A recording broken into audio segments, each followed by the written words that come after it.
Bismillahirrahmanirrahim. Alhamdulillah wassalatu wassalamu ala rasulillah wa ala alihi wa ashabihi wa man wala. Bapak-bapak, ibu-ibu, saudara-saudara sekalian, assalamualaikum warahmatullahi wabarakatuh. Malam ini kita akan membahas ini saya janjikan ketika dalam bulan yang lalu ada satu teman habis pengajian berkomentar dan bertanya. Saya katakan begini yang menjadi komentarnya. Orang-orang non-muslim yang di Eropa itu tidak dapat dinamai kafir. Yang kedua, yang jadi pertanyaannya, sekaligus karena sayang, dia sampaikan pada saya berkata bahwa orang penganut atau pengamal tasawuf itu sangat toleran, sehingga dia bisa mentoleransi orang-orang yang non-muslim. Wah, ini kaget nih. Terus dia bilang sama saya, Ustadz, hati-hati nih kalau didengar orang. Sudah cukup tuduhan Syiah dan jilbab. Ini bisa. Dulu waktu saya menulis tentang buku jilbab, ada teman-teman berkata begini, jangan ditulis soal itu. Bisa menimbulkan kesalahpahaman dan tuduhan. Saya menjawab begini, kalau seandainya ada seorang yang memesan makanan di suatu restoran untuk pesta perkawinan, dia memesan makanan A, B, C, dan D untuk dihidangkan. Oleh pemilik restoran berpikir, kalau saya hidangkan, katakanlah kopi, ada orang yang sakit jantung, tidak usah dihidangkan. Bagaimana menurut saudara? Apakah orang ini benar atau salah? Pemilik restoran ini benar atau salah? Tidak ada yang bisa jawab. Benar. Kalau saya berpendapat salah. Apa yang diminta untuk dihidangkan, hendaknya dihidangkan. Itu permintaan ini. Atau diganti, tidak usah kopi, kasih air jeruk saja, lebih aman. Tidak bisa. Al-Quran itu hidangan Tuhan. Al-Quran ma'dubatullah. Hidangannya ini aneka ragam. Di suatu pesta, hidangan yang begitu banyak, dipersilahkan orang memilih yang mana yang kamu pilih. Yang sakit jantung gak usah makan, gak usah minum kopinya. Tapi kan ada orang yang mau minum kopi. Makna-makna yang dapat ditarik dari Al-Quran itu bermacam-macam. Ada orang yang membutuhkan, yang ingin makan sesuatu. Kalau tuan rumahnya itu kaya, dia akan menghidangkan apa yang diinginkan oleh tamunya. Iya. Al-Quran begitu. Maknanya bisa bermacam-macam, bisa beraneka ragam. Ada persoalan dalam masyarakat yang membahas, oh ini jilbab wajib atau tidak, ini jilbab, yang tidak pakai jilbab masuk neraka, yang ini. Perlu tidak penjelasan? Perlu ya. Kalau Anda tidak jelaskan, berarti Anda tidak mau menghidangkan apa yang diizinkan Tuhan untuk dihidangkan. Benar enggak? Itu paling tidak itu pandangan saya. Oh ini nanti macam-macam nih. Itu kalau baca. Begitu juga waktu saya menulis tentang Syiah dan ini. Itu tanggung jawab ilmiah seseorang. Tidak perlu takut mengungkapkan pendapat Anda selama Anda yakin. Dan setelah ini bisa salah. Tidak ada yang tidak salah. Tapi tanggung jawab ilmiah harus itu dikemukakan. Itu menurut hemat saya. Tanpa berkata, waduh nanti saya dimaki, nanti saya di ini. Tidak peduli. Saya di buku Syiah itu berkata, saya sudah tua. Saya takut kalau saya tidak mengungkapkan ini, maka saya dianggap katmul ilm, menutupi ilmu. Dimaki, tidak apa-apa dimaki. Dituduh, tidak apa-apa dituduh. Saya bilang saya tidak perlu kalau baca buku di Syiah itu. Alhamdulillah rezeki sudah ada, anak-anak sudah selesai. Iya, saya sudah sampai puncaknya. Jadi apalagi yang saya mau takuti? Beginilah juga dengan persoalan yang saya kemukakan kemarin. Sekarang ini ada hal dalam masyarakat kita atau masyarakat kaum muslimin secara umum, ada orang-orang yang melakukan teror, ada enggak? Dan menganggap bahwa mereka yang di Eropa itu kafir. Benar enggak itu? Maka perlu dijelaskan, apa mereka kafir atau bukan? Kita lihat. Soal kafir. Apa sih kafir itu? Apa yang dinamai kafir? Oh banyak sekali macam-macam kafir. Iya kan? Di tahun 80-an saya kira. Saya pernah diminta oleh Departemen Agama menjawab apakah orang Kristen itu kafir? Karena orang-orang Kristen tidak mau dinamai kafir. Nah, saya jawab, substansinya kafir. Tetapi Quran tidak menamai mereka kafir. Menamai mereka ahlul kitab. Karena ada beda antara kafir dalam walaupun dalam substansinya sama-sama mengingkari keesaan murni Tuhan. Ya kan? Nah, sama begini, saya beri contoh. Pegawai negeri yang menggelapkan uang dinamai pencuri atau tidak? Atau korupsi dia? Tidak dinamai pencuri. Tapi substansinya mencuri enggak? Iya. Jadi ada hal-hal yang harus kita tahu ini apa nih. Jadi kita kembali. Kafir itu bermacam-macam.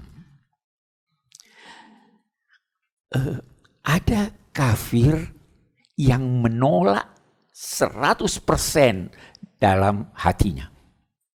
Tidak ada Tuhan. Kira-kira orang komunis itu percaya 100% bahwa tidak ada Tuhan. Iya. Kafir juhud. Ada lagi kafir yang percaya ada Tuhan, tetapi dia sombong, mengabaikan Tuhan. Itu iblis. Iblis kafir atau tidak? Ya, tapi hatinya tahu Tuhan dah. Boleh jadi dia lebih kenal Tuhan dari kita. Iya kan? Kafir. Ada lagi kafir nifak, munafik. Karena maksiat. Kita tidak katakan dia masuk neraka pasti melalui kitab suci. Tapi kita katakan dia berdosa. Nabi pernah bersabda, perbedaan antara kita kaum muslimin dengan non-muslim itu adalah salat. Dengan orang kafir itu salat. Tapi apakah orang yang tidak salat itu dinamai kafir? Dari segi istilah akidah, dia tidak kafir. Dia berdosa. Ya kan? Ada lagi kafir nikmat. Ada enggak? Kafir juga. Jadi kita harus lihat satu persatu ini. Nah, kita sekarang mau bertanya. Orang yang kita nilai kafir dalam pandangan akidah itu adalah yang tidak beriman tentang keesaan Allah Subhanahu wa taala. Oke? Yang menolak keesaan Allah Subhanahu wa taala itu kafir dari segi akidah. Nah, kita bertanya lagi. Apakah yang ditolak itu sesuatu yang Anda tolak itu yang Anda tidak tahu, atau yang Anda telah tahu kemudian Anda tolak? Tahu dulu baru ditolak, ya. Nah, jadi kalau tidak tahu, tidak bisa menolak. Fa'lam annahu la ilaha illallah. Ketahuilah bahwa tidak ada Tuhan selain Allah. Ketahuilah. Kita lihat. Tugas Nabi Shallallahu Alaihi Wasallam itu menyampaikan, ya toh, litunzira qauman ma unzira aba'uhum fahum ghafilun. Lengah dia karena tidak ada yang beritahu, ya enggak? Liunzirakum bihi wa man balak, untuk menyampaikan kepada kamu berita yang menggentarkan kamu dan orang-orang yang sudah sampai kepadanya berita ini. Jadi kalau belum sampai bagaimana? Anda sudah bisa hukum bahwa dia kafir? Orang tidak tahu kok. Saya akan bacakan beberapa di sini.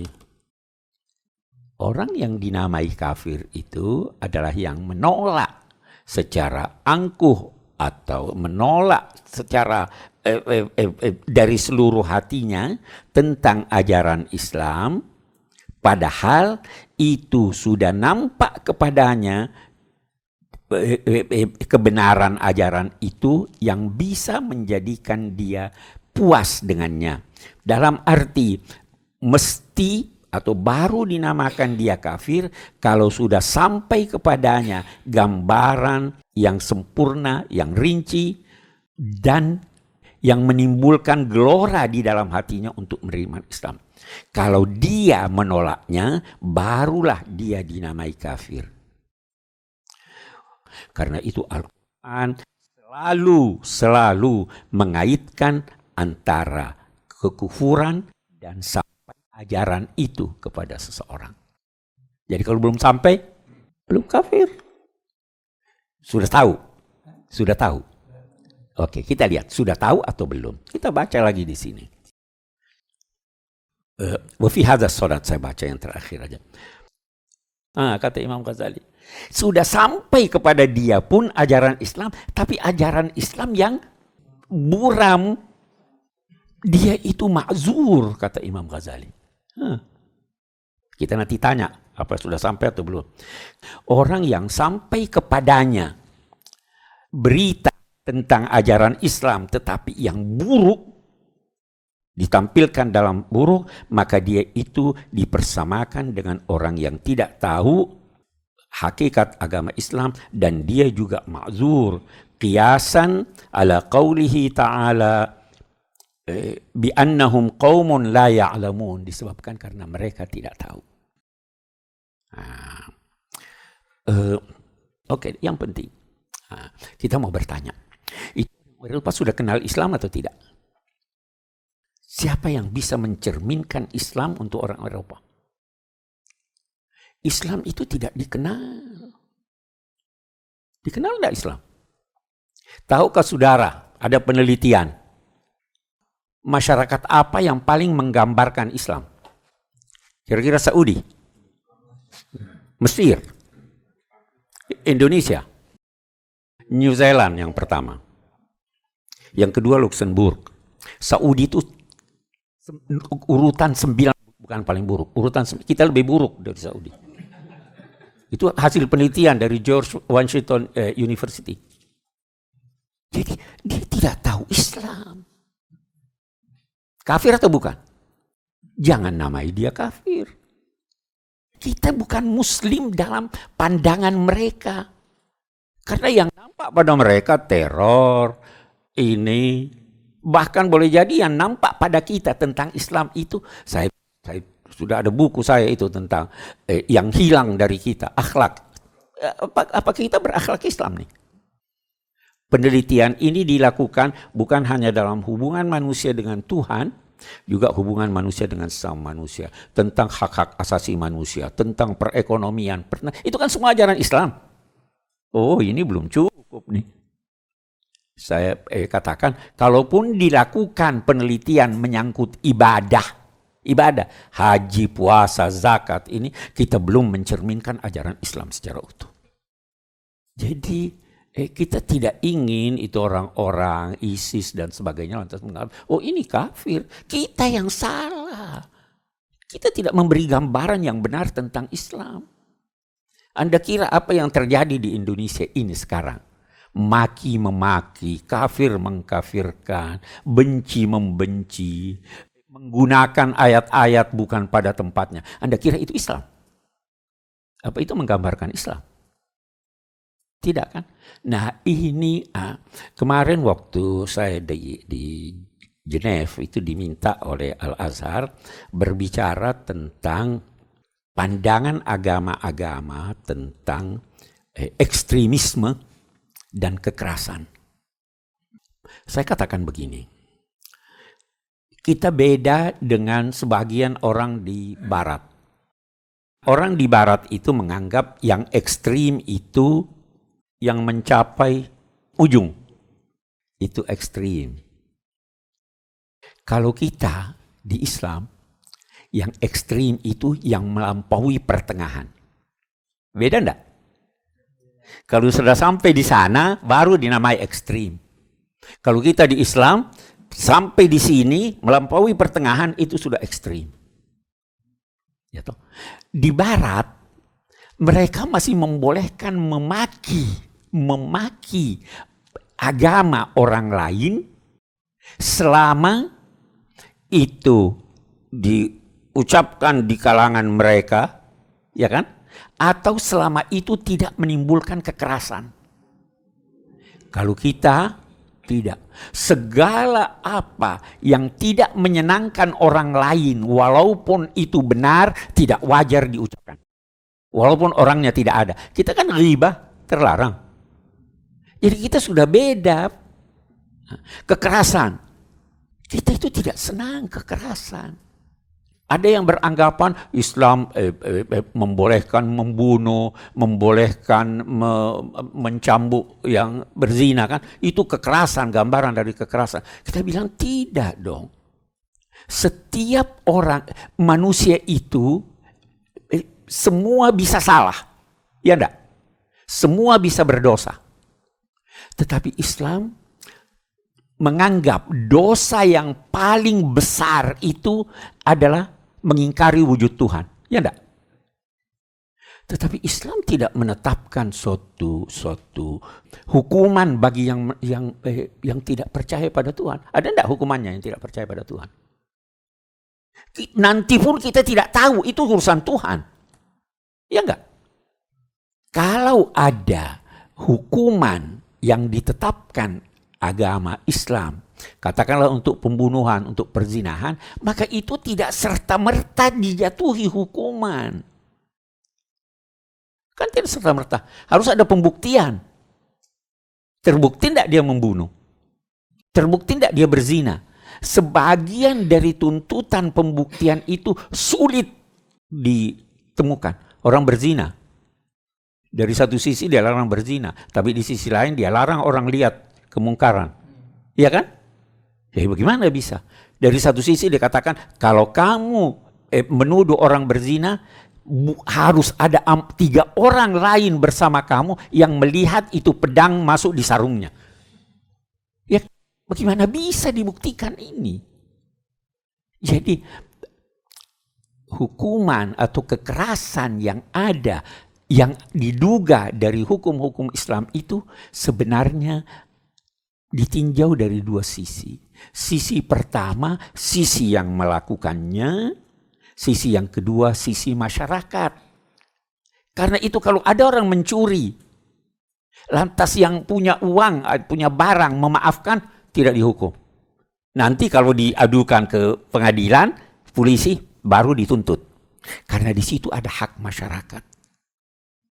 Jadi kita Dia tidak mengenal kekerasan. Sekian banyak orang yang melakukan pelanggaran hukum, berzina, datang pada Nabi melapor, Nabi pura-pura tidak tahu. Ini orang udah tobat. Orang diberi hak untuk bertobat. Ini Islam. Ini kan yang tidak ditahu oleh orang Eropa nih. Jadi kita kembali bahwa Islam ini tidak dikenal. Misunderstood religion. Disalahpahami Islam. Nah, itu sebabnya saya sebelum menguraikan itu, saya konsultasi dengan Syekh Asad. Dia bilang, betul, kamu betul. Sampaikan itu tentang Islam. Islam disalahpahami orang. Yang dipahami oleh orang di Barat, teror, paksa ini. Bukan kafir dong. Mereka itu termasuk ahlul fatrah. Belum sampai kepadanya ajaran Islam. Terserah Tuhan bagaimana nanti. Oke.